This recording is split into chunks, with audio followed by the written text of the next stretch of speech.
Now let us see the history and the development of Indian museums.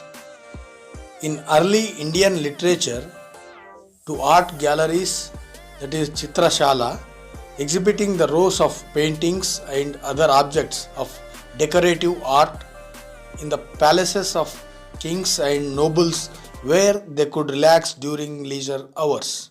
But they by no means come under the category of modern museums. The idea of public service, which is so deep rooted in the museums of the present century, was totally absent in them as they were inaccessible to common man. It was not till 1796, only 40 years after the inception of the British Museum London, that the Asiatic Society of Bengal conceived an idea of opening its collections to the public. In brief, there are four main factors responsible for the origin and growth of the museum movement in India. The first and foremost factor is the enthusiastic lead given by the British civil servants in India at the time, who had already seen the utility of museums in their own country. Secondly, a wholehearted support was given by the native states whose rulers were equally interested in collecting the objects of art and culture. Thirdly, the collections of the learned and philanthropic societies helped in forming the nucleus of big museums.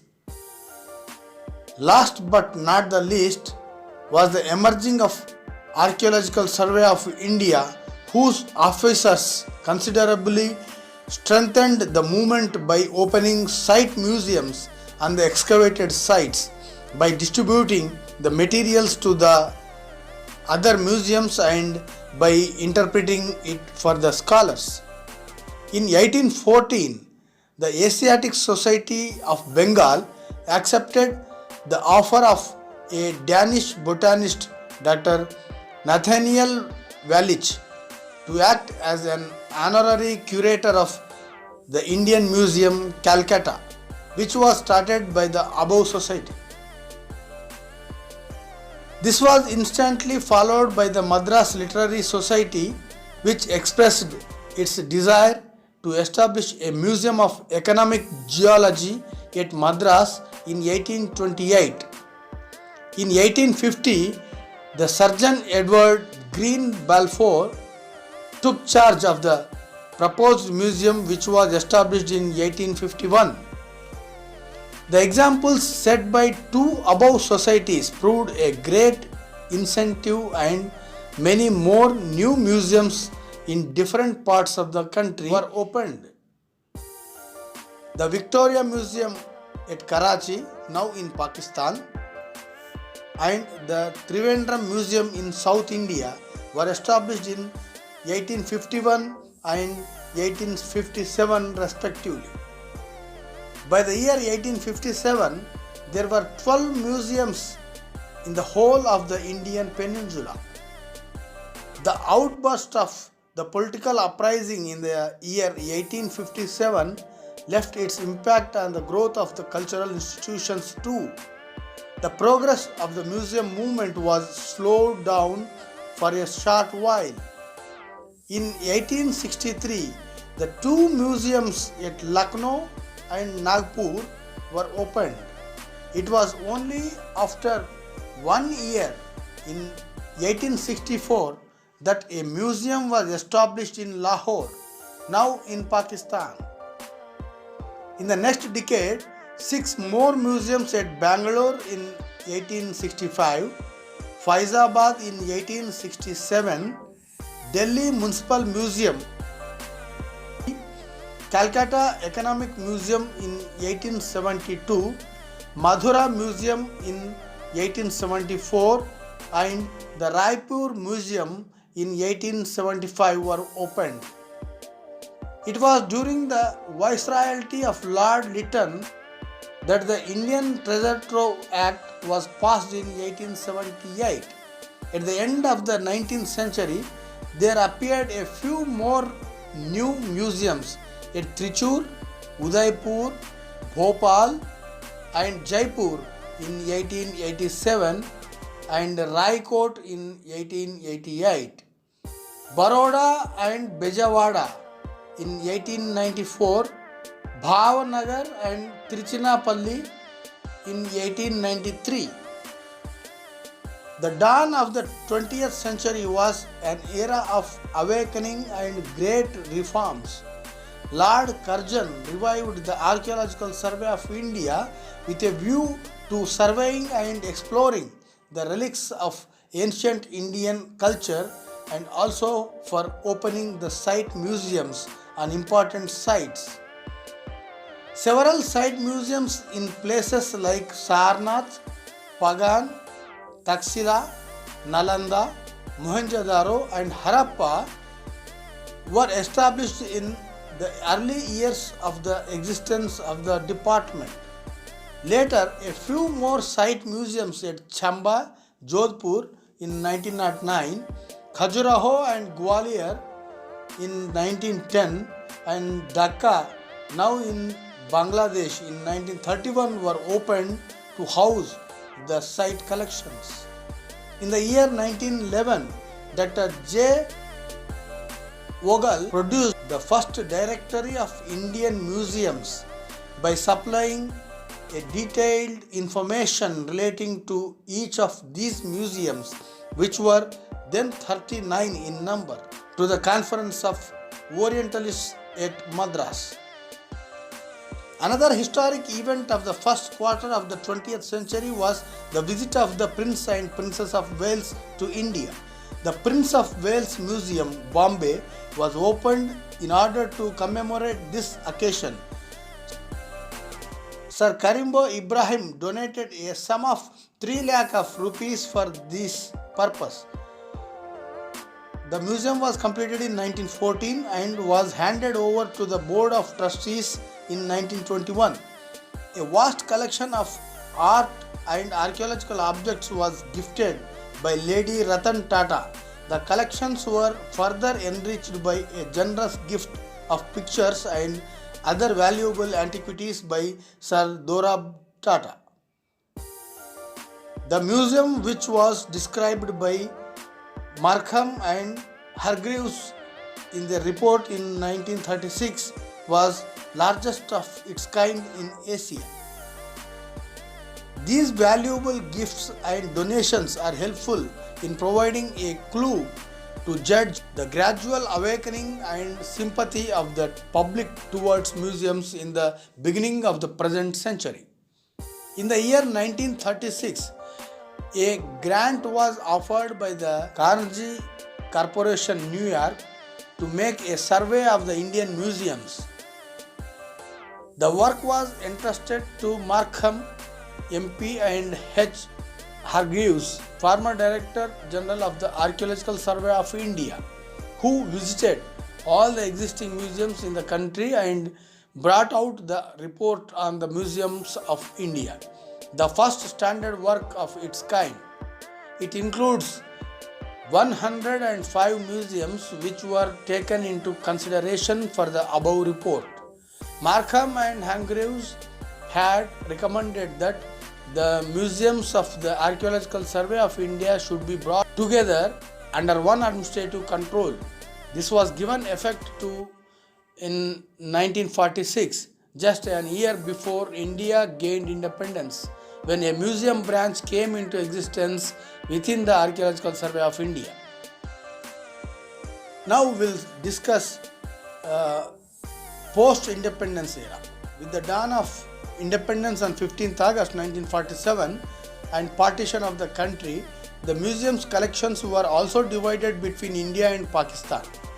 Consequently, the rich archaeological sites of the Indus and Peshawar region as well as several other museums had gone to Pakistan. There was a difficult task not only to fill up this vacuum but to vitalize the entire museum movement with a view to present a complete picture of Indian history and culture before other nations of the world and also to impart visual education through the museums to the free citizens of India. Now let's move to National Museum, New Delhi. The plans for the National Museum at New Delhi had already been prepared in 1946, but due to the financial stringency, it was not possible to give an immediate effect to it. The nucleus of the museum was, however, formed at the Rashtrapati Bhavan from the 15th August 1949. The then Prime Minister of India, Jawaharlal Nehru, laid the cornerstone of its new building in May 1955. Thus, the National Museum, New Delhi, started functioning in true sense only with the inauguration of the first unit of its building on 18th December 1960. Although the major part of the collections are Indian in origin, yet it is planned that the objects of archaeology and arts of the other countries may eventually be represented here, so that the educational value of the museum will be further broadened and Indian arts may be more fully appreciated in a world context. It has already acquired and exhibited objects of Central Asian and pre-Columbian art. The Salar Jung Museum at Hyderabad was taken over by the Government of India in 1958, and later it was declared as a museum of national importance by an Act of Parliament in the year 1961. It is primarily an art museum exhibiting art objects from different parts of the world. The invaluable collection of precious art objects from different parts of the world was gifted to the nation by heirs of late Nawab Yusuf Ali Khan, popularly known as Salar Jung III. Besides the rich treasures of art, the museum also houses a rich library containing about 10,000 rare manuscripts and about 50,000 printed books. The museum is presently administered by the Salar Jung Museum Board, appointed by the Ministry of Culture, Government of India. Subsequently to the report submitted by Markham and Hargreaves in 1936, two more foreign experts had submitted their reports regarding the development of the museum movement in India. Mr. R. Skelton's report to the Newfield Foundation 1962 and Mr. P.S. Rasan's report to UNESCO in 1965 are the documents of considerable value to develop Indian museums. Later, the Government of India in 1968 constituted a committee headed by Dr. M.S. Randhawa, ICSR, to review the working of central museums. In 1969, the Government of India appointed Dr. Moti Chandra Review Committee on Museums to work out a national policy on museums, which submitted its report with recommendations regarding the pay scales of museum staff and specialized duties of various posts in museums. The last 50 years have been significant for the growth of museums and the museum profession in India. There are more than 400 museums in India today. Although the archaeology and art museums are more in number, yet the museums devoted to specific subjects have also been developed to carry out their educational programs in different fields of human knowledge. The Craft Museum, New Delhi, the Health Museum, Hyderabad, and the Calico Textile Museum, Ahmedabad, are some of the examples of this type. The History and Personalia museums, apart from archaeology museums, are very few and of recent growth. The Victoria Memorial, Calcutta, for the British period, the Rabindranath Tagore Museum, Shantiniketan, the Gandhi and the Nehru Memorial Museums at Teen Murti Bhavan in New Delhi illustrates this type of museums. Owing to the rapid growth of technology and industry in the country, the latest types which have been developed recently are the museums of pure and applied sciences, technology, and industry. The Birla Industrial and Technological Museum, Calcutta, was established in 1959. The Central Museum of the Birla Educational Trust at Pilani lays more emphasis on agriculture. Similarly, the Visvesvaraya Industrial and Technological Museum at Bangalore is another example. Similar science centers are now being developed at Bombay, Patna, and various other places. A museum of man devoted to anthropology is being developed at Bhopal in Madhya Pradesh.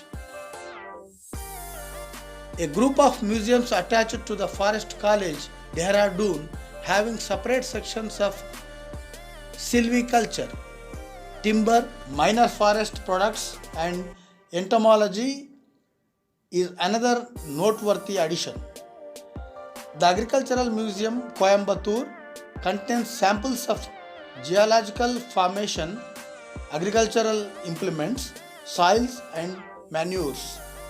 There are various museums devoted to the engineering and medical sciences as well.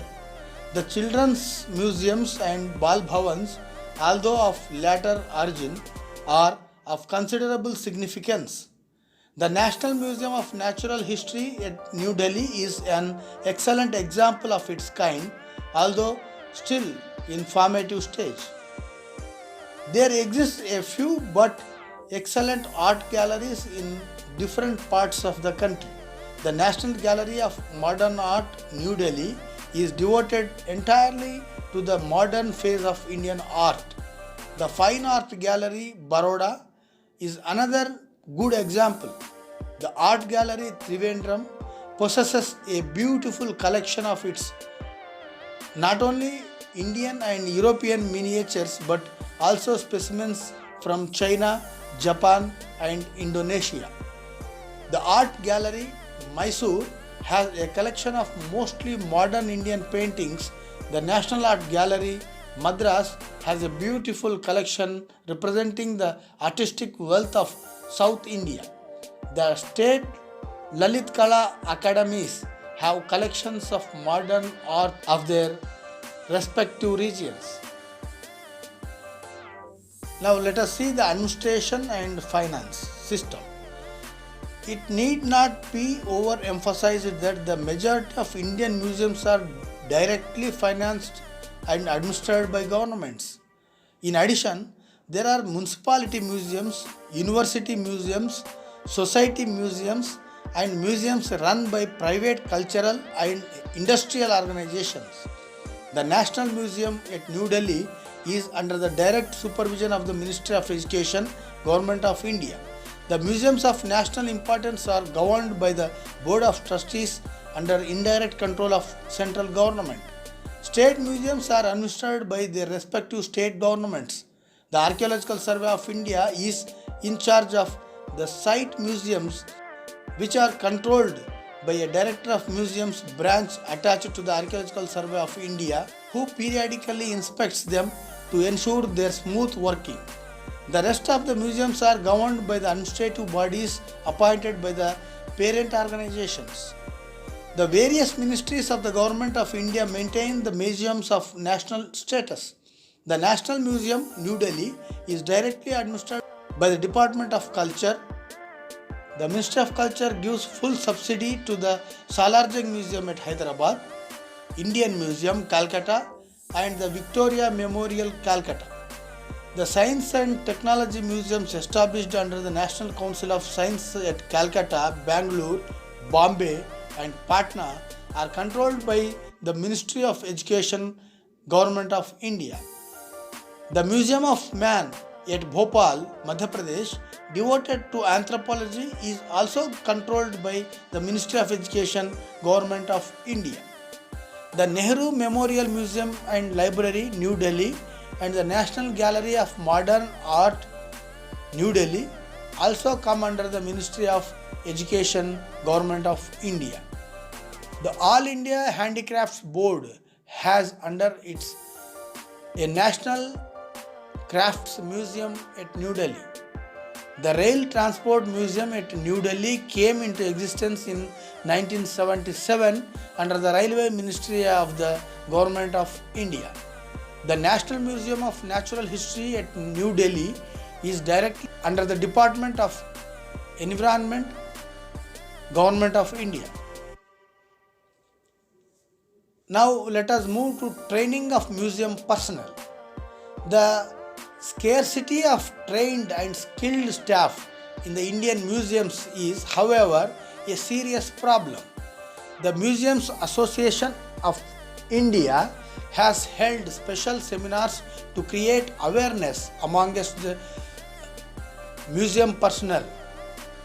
A number of 2-year courses in museology leading to a degree or diploma are offered by the Baroda, Banaras, Aligarh, Bhopal and Calcutta universities. A few short-term training courses are also arranged by some of the bigger institutions like the National Museum New Delhi, Salarjung Museum Hyderabad and the Government Museum Madras to provide in-service training to their staff members. The Department of Culture has also been arranging museum camps to train the junior staff.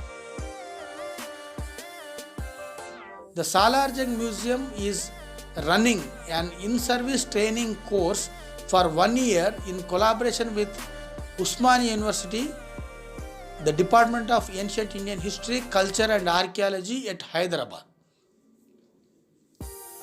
Now let us move to research. Most of the standard publications, that is catalogs, guidebooks and monographs on museum materials were previously brought out by the officers of the Archaeological Survey of India. Dr. Borges have a descriptive account of the Amaravati sculptures in the Madras Museum.